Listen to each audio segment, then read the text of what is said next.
నమస్కారం ఘంటారావానికి స్వాగతం. ముందుగా ప్రధాన అంశాలు.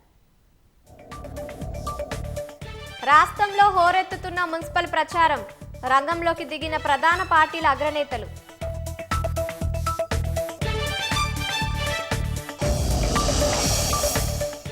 న్యాయవాది స్వప్న హత్య కేసులో 2 అరెస్టు, మిగతా నిందితుల కోసం ముమ్మర గాలింపు.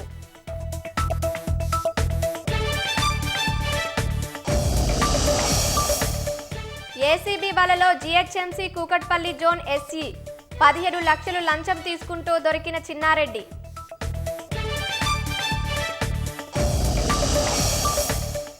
ఎస్ఐఆర్ పై సుప్రీంకోర్టులో మమతా బెనర్జీ వాదనలు, ప్రజల హక్కులను హరిస్తున్నారని ధ్వజం.